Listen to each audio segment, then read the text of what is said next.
तुम सबसे ताकतवर अंडरवर्ल्ड परिवार के अकेले वारिस हो। तुम्हारे परदादा मिडिल ईस्ट में एक बड़े हथियार टाइकून थे। तुम्हारे दादा एक मशहूर अंडरवर्ल्ड के आदमी थे और तुम्हारे माता पिता अंडरवर्ल्ड के राजा थे जो पूरे शहर के क्रिमिनल सिस्टम को कंट्रोल करते थे। फिर भी तुम वो युवा मालिक जिस पर पूरा कबीला अपनी उम्मीदें लगाए हुए है, एक किताबी कीड़ा हो जो सारा दिन किताबों में डूबा रहता है। जैसे ही तुमने अपनी पढ़ाई पर ध्यान देने और सिंघुआ या पेकिंग यूनिवर्सिटी में एडमिशन लेने का इरादा साफ साफ बताया, तुम्हारे पिता ने चुपचाप अपनी बेल्ट से भेड़ियों की 7 खालें निकाल ली। यह देखकर तुमने बेबसी से आ भरी। तुम भी एक बेफिक्र राजकुमार बनना चाहते थे, लेकिन क्या वह घटिया सिस्टम तुम्हें ऐसा करने देगा? हाँ, तुम्हारा एक बार फिर जन्म हुआ। इस बार तुम मशहूर लू परिवार के वारिस बने। जैसे ही तुम आराम की जिंदगी जीने का प्लान बना रहे थे, एक तेज नोटिफिकेशन की आवाज आई। यह सुनकर आप तुरंत हंस पड़े, लेकिन अगले ही सेकंड आपकी आंखों के सामने एक काउंटडाउन विंडो आ गई। 5 मिनट और 23 सेकंड बाकी थे। विला के बेडरूम में बेहोश पड़े आपके दिल की धड़कन तेजी से धीमी होने लगी। मॉनिटर से एक तेज चुभने वाला अलार्म बजा। 1 दर्जन टॉप मेडिकल एक्सपर्ट तुरंत पीले पड़ गए। लू परिवार के मुखिया लू बातियन गुस्से में थे। आपकी माँ बिस्तर पर झुकी हुई थी। उनका चेहरा टेंशन और घबराहट से भरा हुआ था और वह साफ तौर पर घबराई हुई थी। एक पल बाद एक डॉक्टर कांपते हुए पास आया। उसकी आवाज में निराशा थी। यह सुनकर आपकी माँ फूट फूट कर रोने लगी। उन्होंने आपका हाथ कसकर पकड़ लिया और रोने लगी।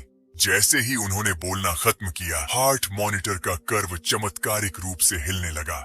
आप जो मौत के कगार पर थे, अचानक बिस्तर पर उठ बैठे। आपके पास सिस्टम के आगे झुकने के अलावा कोई चारा नहीं था। एक सच्चा आदमी झुक सकता है और खींच सकता है। कड़ी मेहनत से पढ़ाई करना और कई 100 साल की जिंदगी पाना सबसे जरूरी बात थी। घटनाओं के इस अचानक मोड़ ने वहाँ मौजूद सभी लोगों को चौंका दिया। अपनी आंसुओं से लथपथ माँ को देखकर तुमने गंभीरता से कहा, माँ चिंता मत करो, मैं अब से पक्का मेहनत से पढ़ाई करूंगा और स्टूडेंट नंबर 3 बनने की कोशिश करूंगा ताकि मैं भविष्य में तुम्हारी ठीक से सेवा कर सकूं। यह सुनकर रोती हुई माँ तुरंत जम गई। उसने हाथ बढ़ाकर तुम्हारा माथा छुआ, फिर और भी जोर से रोने लगी। उस पल तुमने थॉमस फ्लेयर की तरह नीचे उतरकर अपने मम्मी पापा के पास जाकर गंभीरता से कहा, माँ मैं पहले ना समझता, हमेशा कुछ नहीं करता था और तुम्हें परेशान करता था, लेकिन इस बार मैं सीरियस हूँ। मैं पक्का मेहनत से पढ़ाई करूंगा और सिंघुआ या पेकिंग यूनिवर्सिटी में एडमिशन लूंगा। लू बातियन यह देखकर कि तुम मजाक नहीं कर रहे हो, गुस्सा हो गया। फिर उसने अपनी कमर से अपनी 7 वुल्व्स बेल्ट निकाली। अरे बदमाश, तुमने सीरियसली पढ़ाई करने की हिम्मत की? मेरा यकीन करो, मैं तुम्हारा स्कूल बर्बाद कर दूंगा। इसलिए नहीं कि तुम बाई परिवार की बेटी से शादी कर सको। क्या तुमने सोचा था कि मैं तुम्हें ऐसी जगह तकलीफ सहने के लिए भेजूंगा? इससे पहले कि वह बोलना खत्म करते, पिता ने बीच में ही टोक दिया। मैं समझ गया पिताजी, मैं समझ गया। जब आपने मूसल की तरह सिर हिलाया और बार बार कहा मैं समझ गया, तब पिताजी ने बेल्ट रखी। आप निराश होकर अपने बेडरूम में वापस भागे। जैसे ही आपने अपना फोन खोला, आपने बिना पढ़े संदेशों से भरी स्क्रीन देखी, सभी एक ही नाम से, बाई रॉक्स्यू। मैंने आपको शहर में देखा और पूछा, आप शाही परिवार के एक निकम्मे वंशज मेरे साथ पारिवारिक विवाह की कोशिश करने की हिम्मत कैसे करते हैं? क्या मजाक है? मुझसे फिर कभी संपर्क न करें, हम फिर कभी एक दूसरे को नहीं देख पाएंगे। आपने पागलों की तरह मूल मालिक की यादों को खंगाला, केवल यह याद करने के लिए कि बाई रॉक्स्यू की पृष्ठभूमि काफी प्रभावशाली थी। यद्यपि उसने यूनहाई शहर में अध्ययन किया, लेकिन उसके परिवार का प्रभाव राजधानी में गहराई से जम गया था। इस काम को पूरा करने के लिए उसने अपने फॉलोअर्स के एक ग्रुप को स्कूल का गेट ब्लॉक करने के लिए लीड किया। स्कूल के बाद सबसे बिजी टाइम में सबके सामने फूल दिए और स्कूल के ब्रॉडकास्टिंग स्टेशन में भी घुस गई और पूरे स्कूल के सामने बाई रुऑक्स्यू से अपने प्यार का इजहार पूरे 1 घंटे तक किया। बाई रुऑक्स्यू जो एक पावरफुल फैमिली में पैदा हुई थी, उसके लिए यह एक कमाल का जेस्चर था। लू चेन के लिए फीलिंग्स डेवलप करने की बात तो भूल ही जाओ। अब वह शायद उस पर थूकना भी नहीं चाहेगी। तुमने बेबसी से अपना सिर हिलाया और अपना फोन बंद कर दिया। तुम्हारा दिमाग पहले ही दोबारा जन्म ले चुका था। कौन तुम्हारा पालतू कुत्ता बनना चाहता था? अभी सबसे जरूरी बात जिंदा रहने के लिए उम्र जमा करना है। लेकिन तुमने कभी उम्मीद नहीं की थी कि तुम्हारे पेरेंट्स के तुम्हारी पढ़ाई के कड़े विरोध के बावजूद तुम्हारे बेडरूम की बुकशेल्फ किताबों से भरी होगी। तुमने यूं ही कुछ किताबें उठाई और उन्हें पलटा तो हैरान रह गए। लियाओ मेई के बारे में 18 बातें। समुद्री लोग जानलेवा हिस्सों से कैसे बचते हैं। पुरुषों का चार्म बढ़ाने के 10 सीक्रेट्स। ये पक्का हाई स्कूल स्टूडेंट के लिए किताबें नहीं थीं। बिना रुके आपने बहुत देर तक खोजा और आखिरकार ड्रैगन किंगडम मार्शल आर्ट्स नाम की एक किताब मिल गई। इस किताब को पकड़कर आपको ऐसा लगा जैसे आपको कोई खजाना मिल गया हो।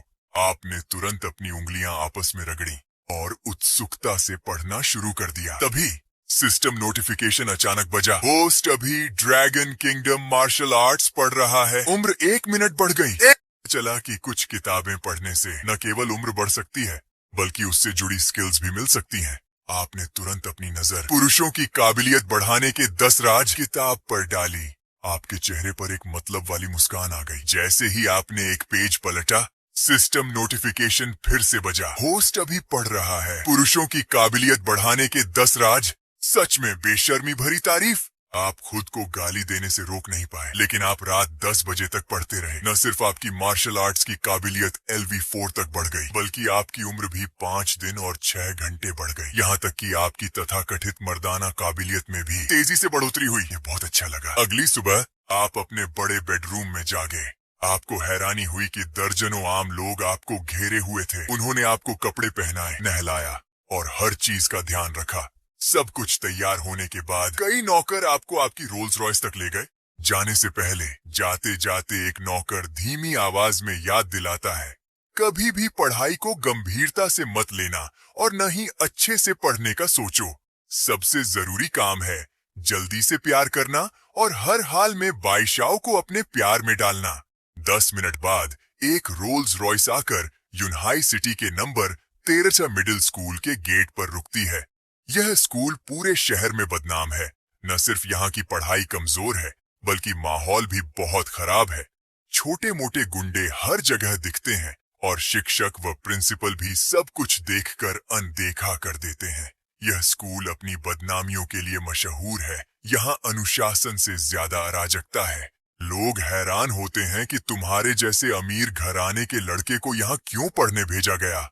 वजह सीधी है, तुम्हारे पिता लू बाटियन ने जानबूझकर तुम्हें यहाँ भेजा है ताकि तुम इस खराब माहौल में रहकर मजबूत और निर्दयी बन सको, बिल्कुल उनकी तरह। तो फिर बाई रुओशुए जैसी अमीर लड़की यहाँ क्यों पढ़ रही है? इसका जवाब भी वही है, यह भी उसके दादा का फैसला है। फर्क बस इतना है कि वह स्कूल की सबसे अच्छी क्लास में पढ़ती है। जैसे ही तुम गाड़ी से उतरकर स्कूल के गेट पर पहुंचते हो, रंग बिरंगे बालों वाले कुछ गुंडे तुम्हें घेर लेते हैं। आखिर तुम वापस आ गए, हम तो बहुत चिंता कर रहे थे। हाँ लू भाई, आप ठीक तो हो? कल रात हम लोग आपको ढूंढने जाने वाले थे। तुम उन्हें एक नजर देखते हो। यादों के हिसाब से ये सभी तुम्हारे स्कूल के चेले हैं। तुम चिढ़कर उन्हें हाथ से इशारा करते हो और उन्हें जाने को कहते हो। फिर तुम सीधे 9वीं कक्षा सेक्शन 8 के क्लासरूम की तरफ बढ़ जाते हो। क्लास में जाकर तुम अपनी सीट पर बैठते हो और दराज में रखी किताबों को निकालकर देखने लगते हो। देखकर हैरानी होती है, एक भी किताब खुली नहीं है, सभी बिल्कुल नई जैसी हैं। तभी तुम सिर उठाकर दरवाजे की तरफ देखते हो। वहां एक लंबी खुले बालों वाली बेहद आकर्षक लड़की खड़ी होती है। उसकी बड़ी बड़ी आंखें सीधे तुम्हें घूर रही थीं और उसकी आवाज ठंडी थी। लू चेन, आखिर तुम्हारा मतलब क्या है? कोई काम है? तुम जाग गए थे, फिर मेरे मैसेज का जवाब क्यों नहीं दिया? तुम्हें पता है किसी को उम्मीद देकर फिर निराश करना कैसा लगता है? मैं तो समझी थी तुम कभी होश में ही नहीं आओगे। लू चेन, मैं बाई रोशुए कसम खाती हूँ, चाहे जिंदगी भर शादी न करूं, लेकिन तुम जैसे इंसान से कभी शादी नहीं करूंगी। बाई रोशुए एक ही सांस में इतना कुछ कह गई, लेकिन तभी उसे एहसास हुआ कि तुमने उसकी बातों पर बिल्कुल ध्यान ही नहीं दिया। तुम बस सिर झुकाकर अपनी किताब पढ़ते रहे। अरे, क्या तुम मेरी बात सुन भी रहे हो? खत्म हो गया? अगर हो गया है तो हट जाओ, मुझे पढ़ाई करने दो। वाह, बहुत अच्छा। पहले तो हर सुबह क्लास शुरू होने से पहले ही तुम मेरे क्लासरूम के बाहर आकर मेरा रास्ता रोक लेते थे। मैं जहां जाती तुम पीछे पीछे आ जाते थे, पीछा ही नहीं छोड़ते थे। अब मुझसे दूर रहने का नाटक कर रहे हो, है ना? आज 3 साल में पहली बार बाई रोशुए खुद तुमसे मिलने आई थी, लेकिन बदले में उसे तुम्हारा इतना ठंडा रवैया मिला। उसके हिसाब से तुम बस वही पुराना नजदीक आकर दूर होने वाला खेल खेल रहे थे, लेकिन वह इस बार इस जाल में फंसने वाली नहीं थी। लू चेन, मैं उम्मीद करती हूँ कि तुम हमेशा ऐसे ही रहोगे। अलविदा। नहीं, हमेशा के लिए अलविदा। वह गुस्से में मुड़ी और चली गई, जबकि तुम्हारे दिल में जरा भी हलचल नहीं हुई। तुम फिर से सिर झुकाकर अपनी गणित की किताब पढ़ने लगे। क्लास के लड़कों ने यह सब देखा तो वे हैरान रह गए और आपस में बातें करने लगे। मैं तो पहले ही कह रहा था, लू भाई का बाई रुओशुए के पीछे पड़ना बस टाइम पास था। अरे, लू परिवार का इकलौता बेटा भला कैसे किसी के पीछे पागलों की तरह घूमेगा? लेकिन एक बात माननी पड़ेगी, लू भाई जब किताब पलटता है तो सच में पढ़ाकू लगता है। अरे, उसकी एक्टिंग तो उन फिल्मी हीरो से भी बेहतर है। बाई रुओशुए सीढ़ियों की तरफ बढ़ गई और यूं ही पीछे मुड़कर देखा तो पाया कि उसका पीछा करने का कोई इरादा नहीं था। उसके मन में एक सवाल उठा, क्या वह उसे पाने की कोशिश नहीं कर रहा था, बल्कि सच में उससे दूरी बनाने की कोशिश कर रहा था? बाई रुओक्स्यू ने अपनी मुट्ठियां भींच ली और मन ही मन सोचा, यह अच्छा है, इस बेवकूफ की परेशानी के बिना मैं आखिरकार शांति से पढ़ाई कर सकती हूँ। यह सोचकर वह बिना पीछे देखे सीढ़ियों से नीचे गायब हो गई। बाई रुओक्स्यू के जाने के थोड़ी देर बाद एक महिला टीचर मैथ की टेक्स्ट बुक लेकर अंदर आई।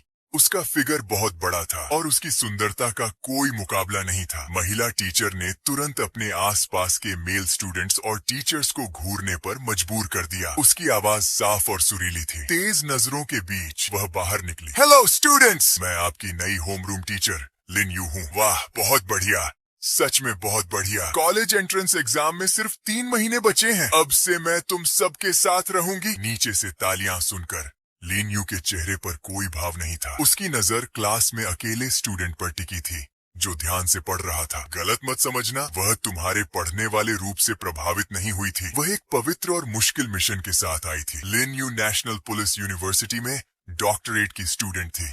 ग्रेजुएशन के बाद वह सीधे बीजिंग पुलिस हेडक्वार्टर में चली गई। उसका पहला मिशन लू ग्रुप को पूरी तरह से खत्म करना था, जो एक 100 साल पुराना अंडरवर्ल्ड परिवार था। लू ग्रुप की जड़ें बहुत गहरी थीं। उसका असर पूरी सरकार और देश में फैला हुआ था। अंडरवर्ल्ड से होने के बावजूद उन्होंने अपने अतीत को पूरी तरह से छिपा लिया था। ओन ऑर्गेनाइजेशन ने पूरे 1 साल तक चुपके से जांच की, लेकिन कोई पक्का सबूत नहीं मिला। कोई और रास्ता न होने पर उन्हें एक और हमला करना पड़ा। ब्रेक थ्रू पॉइंट तुम पर है, लू परिवार के वारिस पर। इंटेलिजेंस के अनुसार अंडरवर्ल्ड का यह युवा मास्टर स्कूल में अपनी शैतानी और घमंड के लिए बदनाम है। वह पूरी तरह से खर्चीला है। इसीलिए लिन यू ने अपनी मर्जी से मदद की तुम्हारी क्लास का होमरूम टीचर बनने का, जिसका मकसद तुम में एक छेद करना और लू परिवार की नींव को पूरी तरह से खत्म करना था। तुम्हें अपनी किताब में डूबा हुआ देखकर लिन यू शक से भर गई। वह इतनी देर से प्लेटफॉर्म पर खड़ी थी और तुमने अपना सिर भी नहीं उठाया था। लगभग अपना चेहरा किताब में छिपा लिया था। तुम्हारी इतनी ध्यान से पढ़ाई करने की यह इमेज किसी आलसी बिगड़ैल स्टूडेंट की नहीं लग रही थी। क्या ऐसा हो सकता है कि ऑन ऑर्गेनाइजेशन की इंटेलिजेंस गलत थी? तभी तुमने, जो लगन से पढ़ रहे थे, अचानक अपनी टेक्स्ट बुक जमीन पर पटक दी और उस पर पैर रखकर जोर जोर से गाली देने लगे। तो प्रॉब्लम यही है। अभी सिस्टम ने तुम्हें बताया कि तुम्हें अपने मन में चिल्लाना है। आवाज रिवॉर्ड मैकेनिज्म को अनलॉक करने के लिए गेंशिन इम्पैक्ट को एक्टिवेट करना होगा। आप सिर्फ पढ़ते समय ही फायदा उठा सकते हैं। लानत है इस सिस्टम पर। आपने पहले क्यों नहीं बताया?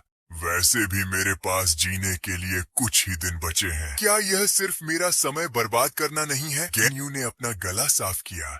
उसका एक्सप्रेशन तुरंत सीरियस हो गया। प्लीज सभी स्टूडेंट्स चुप हो जाओ, कोई आवाज मत करो। जैसे ही उसने यह कहा, पूरी क्लास में सन्नाटा छा गया। आप एक पिन गिरने की आवाज सुन सकते थे। मेल स्टूडेंट्स लिन यू को देख रहे थे, जो एक पल में नरम और दयालु थी, लेकिन अगले ही पल गुस्सैल और खतरनाक हो गई थी। वे सब आवाज निकालने से भी डर रहे थे। लिन यू ने स्टूडेंट्स के उस ग्रुप को देखा जो सर्दियों में सिकाड़ा की तरह शांत थे और मन ही मन खुश हुई। यह बदनाम 13 गैंग था। इन शरारती लोगों को काबू में कर पाने से उसे बहुत ज्यादा खुशी मिली। कुछ ही देर बाद जो क्लासरूम पहले शांत था, वह एक बार फिर से शोर से गूंज उठा। अरे वाह, मैडम का स्वभाव तो बहुत ही तेज है। मुझे तो आप और भी पसंद आ गईं। लिन मैडम, सुना है जिन लोगों का गुस्सा ज्यादा होता है उनके दिल में बहुत दबाव होता है। क्या ये सच है? मैडम, मैं आपसे बायोलॉजी पढ़ना चाहता हूँ। ये सब कैसे छात्र हैं? इन अजीबो-गरीब सवालों की बौछार सुनकर लिन युए पल भर में हैरान रह गई। पहले होती तो कब का एक कोहनी मार चुकी होती, लेकिन अब वह एक शिक्षिका थी, छात्रों को शिक्षित करने वाली क्लास टीचर, और साथ ही लू परिवार को गिराने की जिम्मेदारी लेकर आई थी। यह सोचकर लिन युए ने गहरी सांस ली और अपने अंदर के गुस्से को काबू करने की कोशिश की। सहन करना होगा, जरूर सहना होगा। छोटी बातों पर काबू नहीं रखा तो बड़ा काम बिगड़ जाएगा। लेकिन अगले ही पल कुछ छात्रों की बातें सीधे उसकी सहन शक्ति को तोड़ गईं। उसका चेहरा तो हमेशा ऐसा रहता है जैसे पूरी दुनिया उस पर कर्जदार हो। हा, खुद को प्रिंसिपल समझता है क्या? हा, कितना अकड़ू बनता है, बिल्कुल बिना स्टार्ट हुआ रोबोट लगता है। लिन युए मंच पर खड़ी थी, गुस्से से उसका सिर जैसे फटने वाला था। अगले ही पल उसने अचानक अपना दाहिना हाथ उठाया और पूरी ताकत से लकड़ी की मेज पर दे मारा। धड़ाम! एक जोरदार आवाज गूंजी और वह मेज सीधे 2 टुकड़ों में टूट गई। इस अचानक हुए घटना से शोर मचाती क्लास फिर से एकदम शांत हो गई। तभी एक छात्र कांपते हुए खड़ा हुआ और धीमी आवाज में बोला, मैडम, सार्वजनिक संपत्ति को नुकसान पहुंचाना कानून के खिलाफ है। अगर प्रिंसिपल को पता चला तो वो आपको सजा देंगे। शायद आपके हाथों पर स्केल से मार भी पड़े। कम से कम 1 महीने तक सफाई करनी पड़ेगी। उम्मीद है आप संभाल लेंगी। थक मत जाइएगा। उस छात्र की बात सुनकर पूरी क्लास ठहाके मारकर हंस पड़ी। लिन युए ने इन छात्रों को देखा और पूरी तरह घबरा गई। ये आखिर कैसे अजीब लोग हैं? टीचर का मजाक उड़ाते हैं, कोई सम्मान नहीं, और ऊपर से बकवास करते जा रहे हैं। हद ही हो गई। तभी जब लिन युए पूरी तरह असहाय खड़ी थी, एक मजबूत और गूंजती हुई आवाज अचानक सुनाई दी। जो क्लास अभी तक शोर कर रही थी वह पल भर में बिल्कुल शांत हो गई। जो छात्र अभी हंस हंस कर लोटपोट हो रहे थे वे अब सिर झुकाकर ऐसे खड़े थे जैसे मासूम भेड़ें। लिन युए हैरान रह गई और जल्दी से आवाज की तरफ देखा। तुम अचानक खड़े हो गए थे, तुम्हारी आंखें शेर की तरह तेज थीं और तुम पूरी क्लास को घूर रहे थे। तुम्हारे शरीर से एक अदृश्य दबाव निकल रहा था। तुम सच में गुस्से में थे। वैसे ही सिस्टम एक्टिवेट न होने की वजह से पहले ही काफी समय बर्बाद हो चुका था। तुम सोच रहे थे जल्दी से पढ़ाई करके थोड़ा जीवन बढ़ा लो, लेकिन ये लोग शोर मचाकर तुम्हें एक शब्द भी पढ़ने नहीं दे रहे थे। क्या तुम लोग बगावत करना चाहते हो? देश हर साल इतना पैसा खर्च करता है, 9 साल की अनिवार्य शिक्षा लागू करता है, तुम्हें मुफ्त में पढ़ने का मौका देता है और तुम लोग उसे ऐसे बर्बाद करते हो।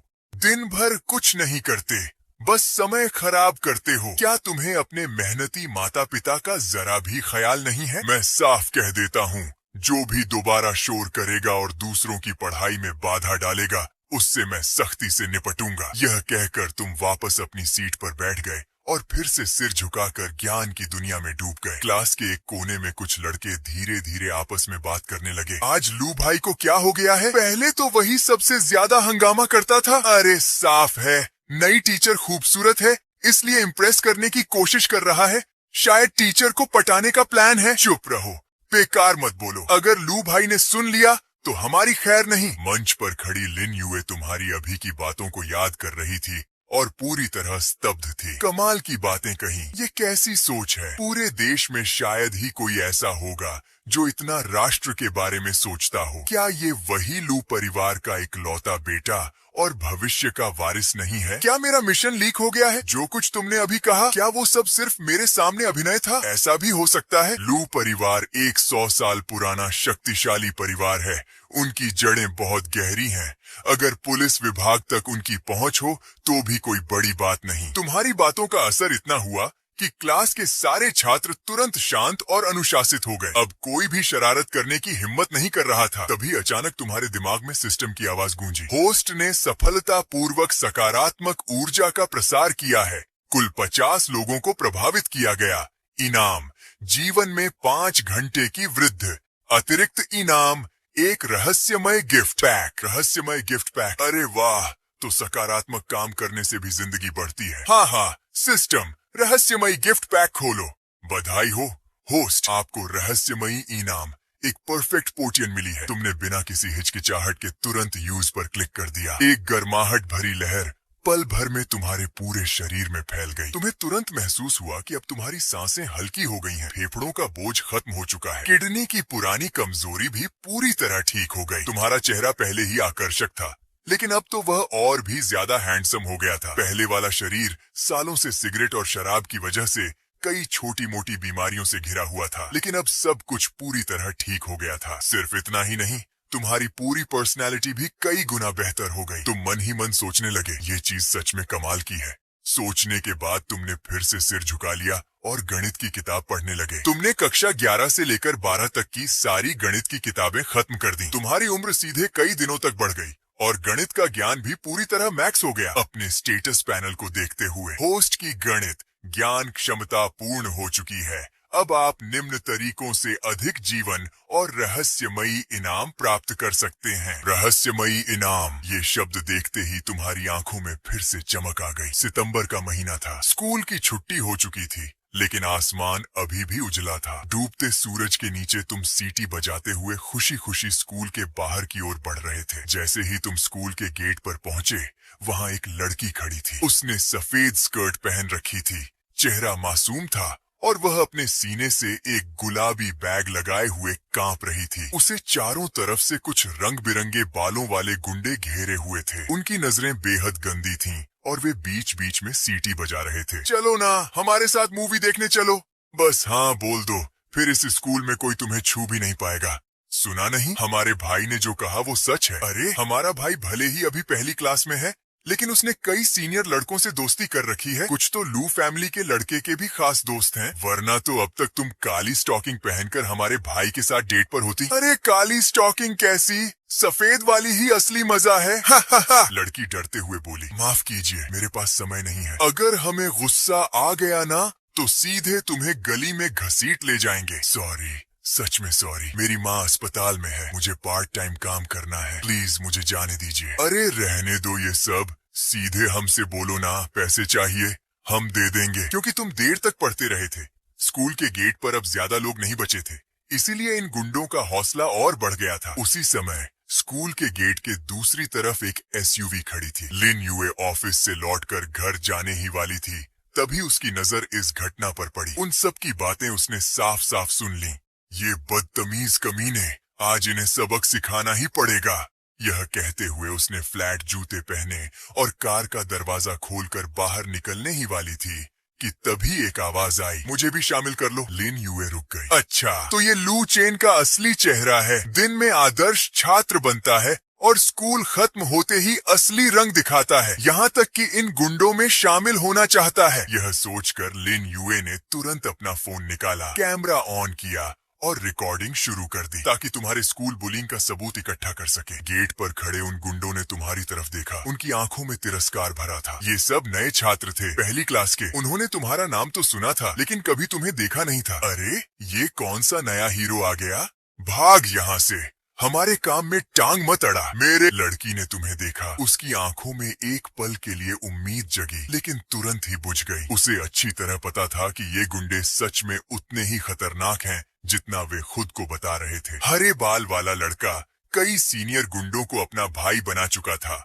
और स्कूल में खुलेआम दबदबा बनाकर चलता था। पूरी पहली कक्षा में कोई भी उससे पंगा लेने की हिम्मत नहीं करता था। वह नहीं चाहती थी कि उसकी वजह से कोई और मुसीबत में पड़े, इसलिए उसने जल्दी से कहा, तुम यहाँ से चले जाओ, ये तुम्हारा मामला नहीं है। सुना नहीं, मेरी गर्लफ्रेंड तुम्हें भगा रही है। यह कहकर वे फिर से लड़की की तरफ बढ़ने लगे। तभी अचानक एक खाली कैन हवा में उड़ी, एक परफेक्ट पराबोला बनाते हुए, और सीधे जाकर हरे बाल वाले के सिर पर लगी। वह दर्द से चिल्लाया और अब सारे गुंडे पूरी तरह गुस्से में आ गए। अच्छा, सीधी तरह नहीं मानता तो अब सजा मिलेगी, आज तुझे छोड़ेंगे नहीं। तीनों गुंडे पागल कुत्तों की तरह तुम पर झपट पड़े। कार के अंदर बैठी लिन यूए यह सब चुपके से वीडियो में रिकॉर्ड कर रही थी। यह देखकर वह हैरान रह गई। ये क्या, लू चेन तो इनके साथ शामिल होने वाला था ना, फिर ये उनसे लड़ क्यों रहा है? वह दुविधा में पड़ गई। मेरे छात्र को पीटा जा रहा है, क्या मुझे रोकना चाहिए? लेकिन जैसे ही उसने दोबारा ऊपर देखा, वह दंग रह गई। तीनों गुंडे पहले ही जमीन पर पड़े थे, दर्द से कराहते हुए, जैसे सुअर की तरह चिल्ला रहे हों। ब्लैक बेयर भाई को फोन करो, लोगों को बुलाओ। तुम लड़की के पास गए, शाम हो रही है, मैं तुम्हें घर छोड़ देता हूँ। Thank you. कोई बात नहीं, छोटी सी बात है, तुम दोनों मुड़कर जाने ही वाले थे कि जमीन पर पड़े तीनों गुंडे फिर से उठकर सामने आ खड़े हुए। रुको, कहीं नहीं जाओगे। अगर आज तुम चले गए तो मैं इस लड़की की अपाहिज माँ को कुएं में फेंक दूंगा। यह सुनते ही तुम रुक गए। तुम्हारी आंखों में तिरस्कार साफ झलक रहा था। जा, जिसे बुलाना है बुला ले। कार में बैठी लिन युए यह देखकर दिलचस्पी लेने लगी। अच्छा, लू परिवार का वारिस है तो थोड़ा जिगर भी है। फिर भी उसने चुपके से पुलिस को फोन कर दिया। अगर सामने वाले 10-20 लोग ले आए तो लू चेन बुरी तरह पिट जाएगा। लड़की ने तुम्हें रुकते देखा, उसके चेहरे पर चिंता आ गई, लेकिन फिर उसने जैसे कोई फैसला कर लिया। वह भी तुम्हारे साथ खड़ी हो गई। उसकी आंखों में अब डर की जगह हिम्मत थी। मेरे सामने हीरो बनने की कोशिश कर रहे हो, थोड़ी देर में तुम्हें इसकी कीमत चुकानी पड़ेगी। कुछ ही देर में आसमान पर काले बादल छा गए। स्कूल के पश्चिम की तरफ से लोगों की एक बड़ी भीड़ आने लगी, काली छाया की तरह गिनती से बाहर। कार में बैठी लिन युए ने अंदाजा लगाया, कम से कम 100 लोग तो हैं। अच्छा हुआ मैंने पुलिस को बुला लिया, मेरा भाई आ गया। अब तुम गए काम से। हरे बाल वाला खुशी से चिल्लाया और अपने साथियों के साथ दौड़कर उनका स्वागत करने लगा। ब्लैक बेयर भाई, आप आ गए। उसी लड़के ने हमें मारा है। आगे खड़ा ब्लैक बेयर लगभग 6 फीट लंबा, काली त्वचा वाला और भारी शरीर का था, बिल्कुल अपने नाम जैसा। चलो दिखाओ कौन है वो। कुछ ही पलों में 100 से ज्यादा लोगों ने तुम्हें चारों तरफ से घेर लिया। ब्लैक बेयर ने सिगरेट जलाई, आंखें सिकोड़कर तुम्हारी पीठ को घूरते हुए बोला, लड़के, हिम्मत तो है तुझमें, लेकिन जितना वह देखता गया उतना ही उसे अजीब लगा। ये कपड़े, ये चाल, ये पीठ, कहीं ये वही तो नहीं। हरे बाल वाला चिल्लाया, अरे मेरा भाई तुमसे बात कर रहा है, बहरे हो क्या? तुम धीरे धीरे मुड़े। जैसे ही ब्लैक बेयर ने तुम्हारा चेहरा देखा, उसका चेहरा सफेद पड़ गया। वह वहीं जड़ हो गया। उसका मुंह इतना खुल गया जैसे उसमें अंडा आ जाए। कुछ पल बाद वह हकलाते हुए बोला, लू भाई। तुम्हें सामने देखकर उसका दिमाग सुन्न हो गया। उसके पैर कांपने लगे, ठंडा पसीना उसकी पीठ से बहने लगा। उसका मन कर रहा था कि उसी हरे बाल वाले को वहीं खत्म कर दे। क्या तुम अंधे हो? पूरे स्कूल में इतने लोग हैं और तुम्हें किसी से भी पंगा लेना था तो इसी शख्स से मरना है क्या? ब्लैक बेयर के दिमाग में यही चल रहा था। लू चेन का सिर्फ परिवार ही काफी था। उंगली हिलाते ही सबको खत्म कर सकता था और ऊपर से वह खुद भी लू चेन का आदमी था। अरे लू भाई, अरे लू भाई, अरे ये तो आप हैं। सब गलतफहमी है, बहुत बड़ी गलतफहमी है। ब्लैक बेयर कांपते हुए एक सिगरेट निकालकर तुम्हारे सामने बेहद आदर से बढ़ाने लगा। उसकी नजरें तुम्हारे चेहरे पर जमी थीं। उसे डर था कि तुम जरा सा भी नाराज हुए तो उसकी जान जा सकती है। उसके पीछे खड़े ज्यादातर लोग सीनियर क्लास के थे। सब तुम्हें पहचानते थे। तुम्हें देखते ही सभी एक साथ चिल्लाए, लू भाई नमस्ते, लू भाई नमस्ते। यह देखकर हरे बाल वाला और उसके 2 साथी पूरी तरह सुन्न रह गए। अब उन्हें समझ आ गया था कि तुम कौन हो। जो इंसान ब्लैक बेयर को इतना झुका सकता है और जिसका सरनेम लू है, वह और कोई नहीं, लू परिवार का वारिस ही हो सकता है। लू भाई। हरे बाल वाला पसीने में डूबा हुआ हकलाने लगा। अचानक ब्लैक बेयर ने आगे बढ़कर उसे जोरदार थप्पड़ मार दिया। लू भाई से भी पंगा ले लिया? मरना है क्या? मरना है तो अकेले मर, हमें क्यों साथ घसीट रहा है? थप्पड़ पड़ते ही हरे बाल वाला होश में आया। वह और उसके दोनों साथी तुरंत घुटनों के बल गिर पड़े और जोर जोर से माफी मांगने लगे। भाई, हमसे गलती हो गई, हमें पहचान नहीं थी। आप बड़े दिल वाले हैं, हमें माफ कर दीजिए। अगर पता होता तो 100 बार सोचते। उनकी सारी अकड़ गायब हो चुकी थी। अब सिर्फ डर और विनती बची थी। ब्लैक बेयर और उसके लोग किनारे खड़े थे। कोई भी उनके लिए सिफारिश करने की हिम्मत नहीं कर रहा था, क्योंकि सब जानते थे गलत आदमी से पंगा लिया है। पास खड़ी लड़की यह सब देखकर पूरी तरह हैरान थी। क्या ये वही बिगड़ैल अमीर लड़का लू चेन है? लेकिन ये तो बिल्कुल वैसा नहीं लग रहा। तभी तुमने आखिरकार बोलना शुरू किया। तुम्हारी आवाज बर्फ जैसी ठंडी थी। दिन दहाड़े एक लड़की को परेशान करते हो और ऊपर से उसके परिवार को धमकी देते हो। क्या तुम्हारे माँ बाप ने तुम्हें यही सिखाया है? आज के बाद मैं तुम तीनों को इस शहर में नहीं देखना चाहता। ट्रांसफर लेकर यहाँ से दफा हो जाओ। सुना नहीं? लू भाई कह रहे हैं भागो यहाँ से। ब्लैक बेयर चिल्लाया, जल्दी निकलो। हाँ, धन्यवाद लू भाई, हम कल ही ट्रांसफर ले लेंगे। तीनों लड़के भागते हुए वहाँ से निकल गए। पीछे मुड़कर देखने की भी हिम्मत नहीं हुई। तभी तुम्हारे दिमाग में सिस्टम की आवाज गूंजी। सकारात्मक कार्य से कुल 108 लोग प्रभावित हुए। इनाम, जीवन में 10 घंटे की वृद्धि। तुम अंदर ही अंदर खुश हुए। गिफ्ट पैक तो नहीं मिला, लेकिन 10 घंटे भी कम नहीं है। इतना तो कई किताबें पढ़कर मिलता है। लगता है समाज में अच्छा काम करना ही असली रास्ता है। मामला शांत होने के बाद ब्लैक बेयर तुम्हारे पास आकर माफी मांगना चाहता था, लेकिन तभी एक जानी पहचानी लड़की की आवाज आई। लू चेन, तुम फिर से लोगों को परेशान कर रहे हो? सबने मुड़कर देखा। वह बाई रुओशुए थी। बैग लेकर स्कूल से बाहर आ रही थी। वह सीधे तुम्हारे सामने आकर ठंडी नजरों से बोली, क्या हुआ?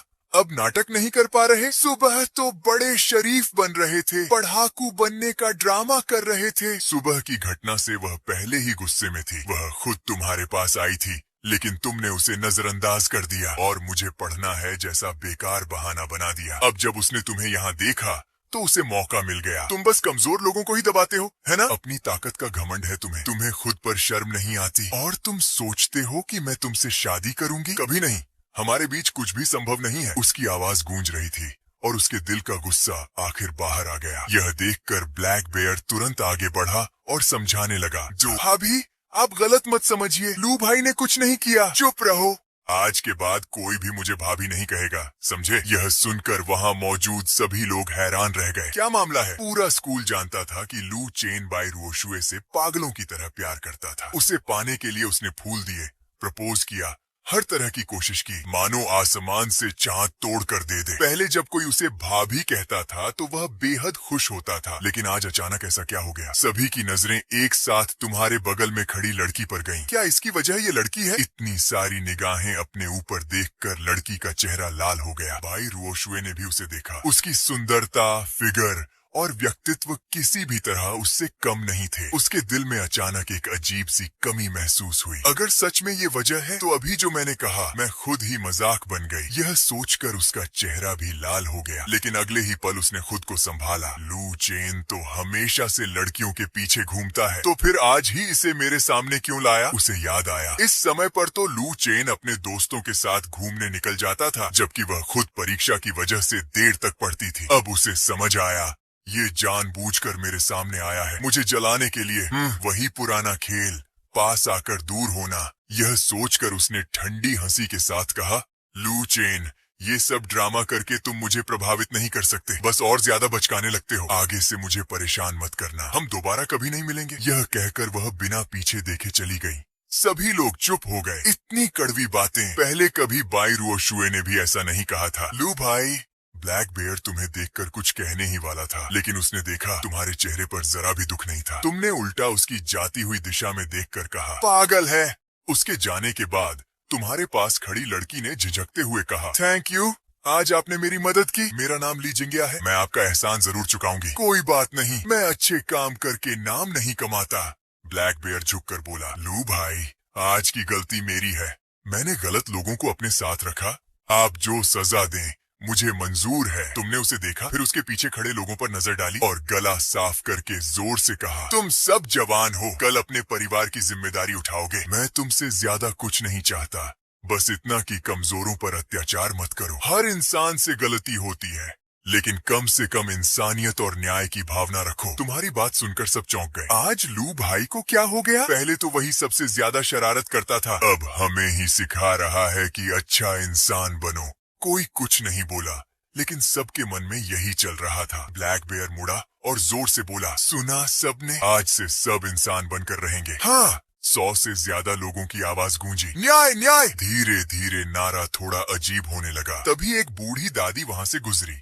उन्होंने सबको देखा और सिर हिलाकर बोली, अरे ये कैसी बीमारी पकड़ ली, ये तो बुजुर्गों को होती है। सभी चुप हो गए। तभी दूर से पुलिस सायरन की आवाज आई। गुंडे बिल्कुल नहीं घबराए, लू भाई साथ हैं, डर किस बात का? लेकिन माहौल खराब ना हो, इसीलिए तुमने हाथ उठाकर सबको जाने का इशारा किया। कुछ ही देर में वहाँ सिर्फ तुम और ली जिंगिया रह गए। 2 पुलिस की गाड़ियां आकर रुकी। पुलिस वाले नीचे उतरे।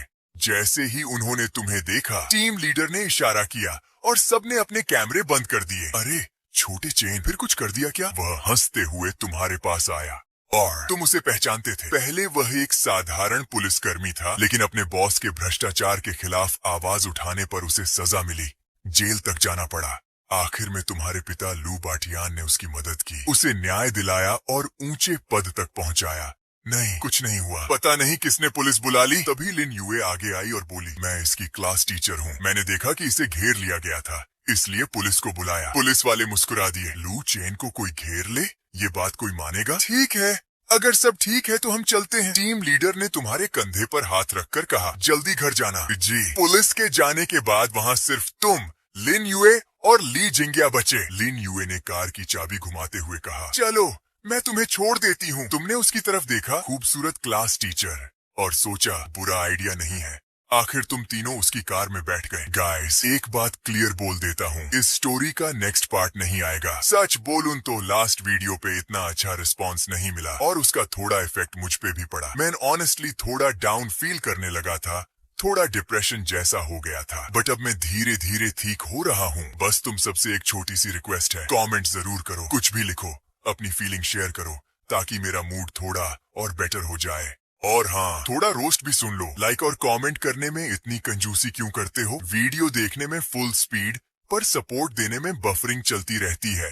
अगर इतना ही साइलेंट रहना है तो गोस्ट सब्सक्राइबर का बैज भी ले लो। चलो अब सुधर जाओ, वरना नेक्स्ट बार मैं भी इग्नोर मोड ऑन कर दूंगा।